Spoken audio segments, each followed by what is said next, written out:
Get ready for transcription in 5, 4, 3, 2, 1, start. I am delighted to be here today as I find myself in the company of scientists. You are the creators of a new India, an India that is free from the shackles of ignorance. It is an India imbued with scientific temper and a liberal outlook. I am happy to recognize the very important role our scientists and technologists have played and will play in the ongoing task of nation building. It is a pleasure to honor the very best of Indian science and technology today. Several awards have been conferred today, but let me begin by complimenting CSIR for the good work being done under your great leadership. His recent election as a Fellow of the U.S. National Academy of Sciences, the seventh Indian to be so recognized since 1863, adds one more feather in his distinguished cap.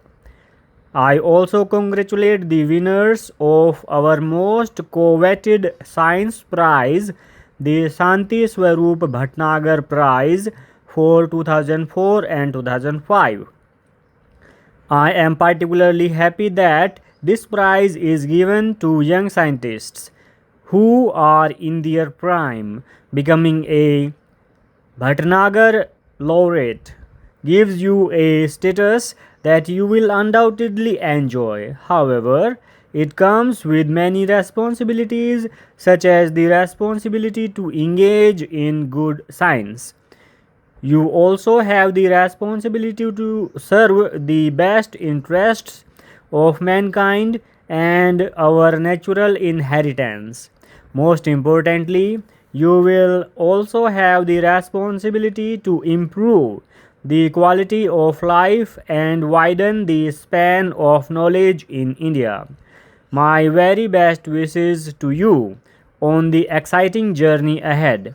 I hope it will be a never ending journey of learning and creativity. I hope each one of you will dedicate your lives to the cause of science, to the welfare of our people, and to the growth and development of our country. Last but not the least, I congratulate the team of Media Communication Technologies who have won the CSIR Diamond Jubilee Technology Award. I applaud this selection for two reasons. First and foremost, these technologies can provide affordable solutions for connecting our rural population through internet and voice connectivity. I have often stressed the need for reaching the unreached and connecting the unconnected in India. I am glad that this technology can potentially fulfill this goal. The telecom revolution and the development of road, air, and rail linkages have shown that connectivity enhances output and productivity in communication. I hope this technology award will inspire others to develop similarly useful and potentially winning technologies. Apart from the awards, I am also happy today to release the India Science Report. I congratulate the Indian National Science Academy for taking this important initiative.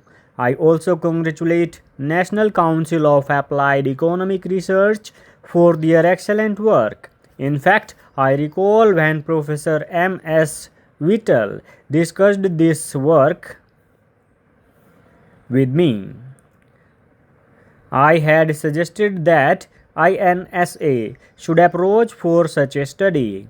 I had a chance to go through the report soon after it was printed. The findings of this report are truly revealing. The report shows that the proportion of enrolled students in science has gone up from 28.0% in 1995-96 to 34.6% in 2003-4. This is comforting. However, it also shows that while close to two-thirds of the students in class 6 to 8 are satisfied with the quality of science teaching, this falls to 40% in class 11 and 12. This shows a shortage of good science teachers at higher levels. I would like our HRD ministry and state governments to take note of this and act upon it. We must lay increased emphasis on improving the quality of teaching in science and mathematics at all levels. There are other causes for concern. The report shows that 20% of science graduates and 14% of PhDs in science do not find gainful employment. What is equally worrisome is the finding that many people employed in science centered jobs are insufficiently qualified. There are lessons for us here. This report also points to a grave regional imbalance in terms of educational institutions in different states. I am sure the facts and analysis presented here will help our policy planners. I trust our government at the center as well as state governments will take note of these findings and evolve policies to remedy these imbalances.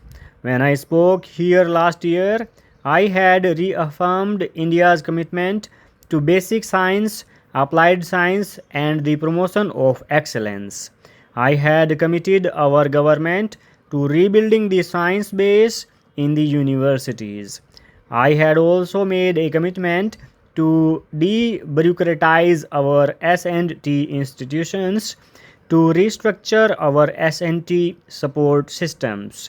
I had committed our government to create career opportunities to retain talent in the S&T sector. I am happy to say that we have made some progress on these counts. I have always felt that it is a pity that in a country of more than a billion people has only one Indian Institute of Science. The budget presented by Dr. Manmohan Singh no doubt has laudable objectives, but unfortunately, the laudable objectives enunciated in the budget speech are not reflected in the finance bill. So, there is a wide gap between the assertions of the finance minister and their execution as per the finance bill. The country is baffled, the entire nation is baffled as to how Dr. Manmohan Singh managed to mesmerize the country with laudable objectives but without the concerned provisions in the finance bill. Dr. Manmohan Singh went on criticizing the previous two governments of 1.5 years, but the fact remains that the economic instability in the country actually took place during the Congress rule. When the first budget was presented in August 1947 by late Sri San Rugan Chettar, the revenue receipts at that time were to the tune of rupees 170 crores, whereas the expenditure was rupees 197 crores and the deficit was rupees 27 crores. Mr. Vice Chairman, sir, as you know, the first budget was for only 6 months, but by the end of the year, the deficit was completely wiped out and the government came out successful and with a plus. Full stop.